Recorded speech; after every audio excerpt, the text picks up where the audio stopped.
Morning guys, ngayon jogging na naman tayo. Yan. Galing kami doon. Bali, papaakyat tayo doon.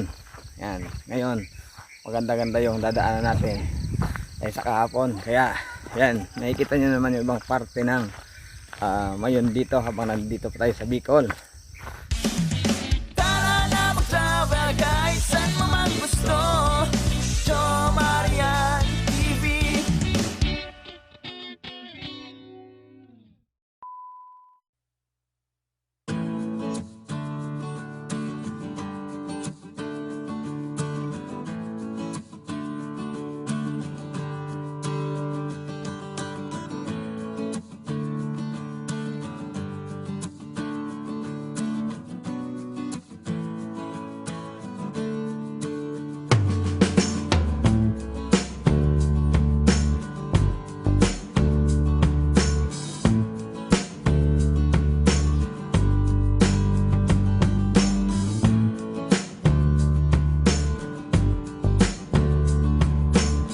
Sa baba nandito ako. May nakita ko na iigib ng tubig doon sa baba. So bali ito yung gamit niya. Yan. Kasi malayo-layo yung iniigiban ng tubig dito. Yan. Anoy. Yan, nung araw dito kami ganyan yung gamit namin na pag iigib ka kailangan maaga kasi pag tanghali na mainit. Pilim pa nung malis kami kaya di ko nakuhanan yung nadaan natin kanina. Ngayon lang na medyo lumiwanag na kaya yan. Yan, nakita nyo, nadaanan natin. Matagal-tagal na pa nakabalik ng Manila. Matagal na tayo makabalik ng dito sa Bicol uli. Dahil busy na naman sa biyahe. Itong natatayuan natin, yan, nasa 6 km danger zone tayo. Ayan, naglagay niyan yung P-Volks. Itong parte na to, parte ito ng Mayon Volcano, medyo nasa taas na naman tayo. Ayan. So papunta tayo doon, tignan natin ibang parte doon. So ito naman, pag may eruption si Mayon, tinayo ito ng P-Volks. Siya yung nagmo-monitor kung anong alert level ang kasi yan, parang may satellite siya. Ayan. Gawa ng P-Volks yan, kaya nalalaman kung malakas ba yung ng abo. Yan, yung buga ng Mayon. Yan, so ito mga travel, yan, dinadaanan naman niya ng baha. Ito yung ginagawang stockyard ng mga quarry na napakaluwang. Nung araw makanting lupa ito. Ngayon yan, puro mayayaman ang nakapwesto rito. Papayaman sila ng gusto kasi pag bumabaha maraming bato inaanod, buhangin. Yan, kumikita naman sila. Tulad yan, may narinig tayong bako. Ay, maandar na naman dyan. Ayun si Mayon, kitang kita natin ngayon kasi wala pa siya gaanong ulap. Pag may ulap na minsan kalahati na lang yung nakikita natin. At doon naman sa kabila, yun, si Mount Masaraga.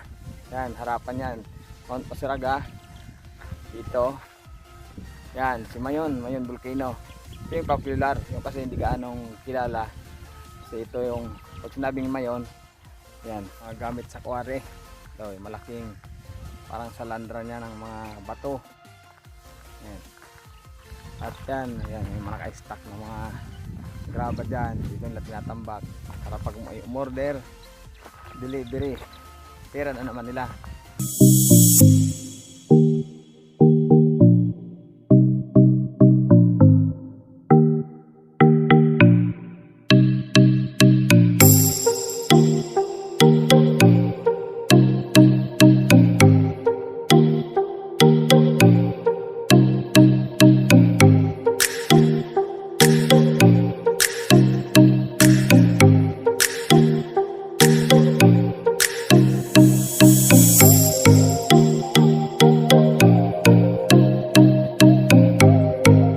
Biyahe ko dito ng makaraan, lalo noong December, masyadong maulan. Kaya ngayon, ayan, ay kita nyo ng buong buo siya, parang cone. Kahit saan ka umikot niyan, sa likod, sa harap, halos pare-pareho yung itsura niya. Kaya tinatawag nilang perfect cone. Dito yung mga nagkukwari. Ayan nyo. Ayan. Ano nila, equipment. Ayan. Doon yung kwari. Ayan, dahil ka operate. Ayan si Mayon. Bali, paanan talaga niya yung kinukwari.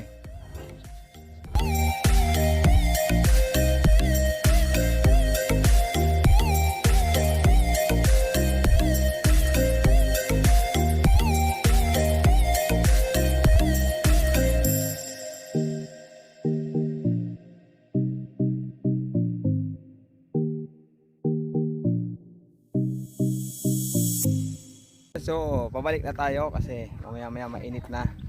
Yan, nakita nyo kung anong itsura nung lugar dito ni Mayon. Yan, nakita natin ang medyo maganda. At nakita din natin yung mga quarry dito na talagang sobrang dami. Yan, pag nasa Manila, maraming mga unli rice o kung anong unli. Dito naman, unli yung quarry. Yan, quarry sila hanggang gusto nila. Kasi kanila na raw yan. Meron ng mga titulo. Samantala nung araw, wala pong mapansin ng mga lupa na yan. Yan, so itong lugar na to, nung araw, dinadaan namin ito, nag-aral kami ng elementary. Grade 1 hanggang grade 3. Wala pang kalsada, maliit yung daan dito. At idala pa kami ng mga galon ng tubig. Kasi wala, mahirap yung tubig dyan sa lugar namin nung araw. Kahit ngayon pala, mahirap pa din kasi walang tubig. Kaya iigib ka doon kami barangay Balikgang. Yan, so bang nandito maraming biker kasi may contest pala hanggang doon sa barangay Balikgang.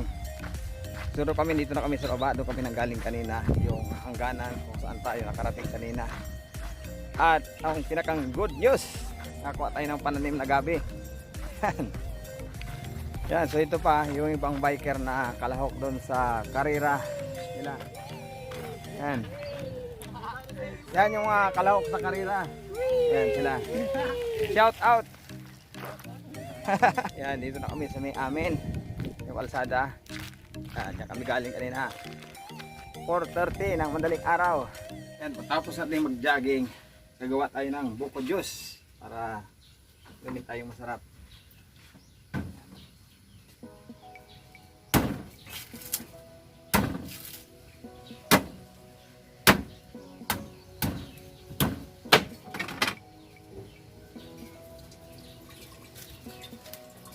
Yan. Fresh na buko. Napansin nyo, maliit lang yung buko. Pero ito yung masarap kasi matamis siya.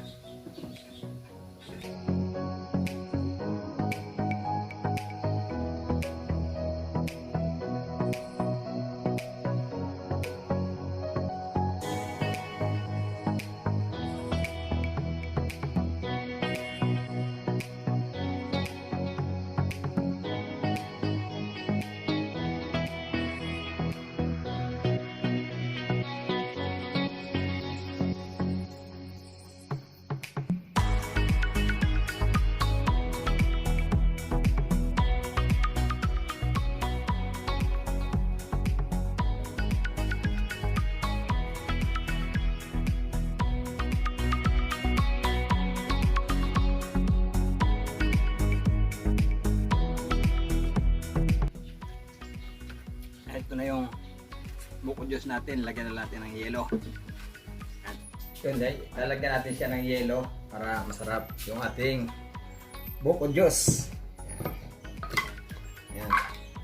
Fresh na fresh yan. Libre, fresh na fresh yan. Pag nandito tayo sa probinsya, wala tayong problema. So, okay na yung ating buko juice. Mamaya lang, namin natin pag lamig-lamig. Sa pitsil. Hindi ako mamigay nito, akin lang. Yun, after natin, pinagpawisan kanina sa jogging. Yan, ito ngayon yung pangbawi natin. Buko juice.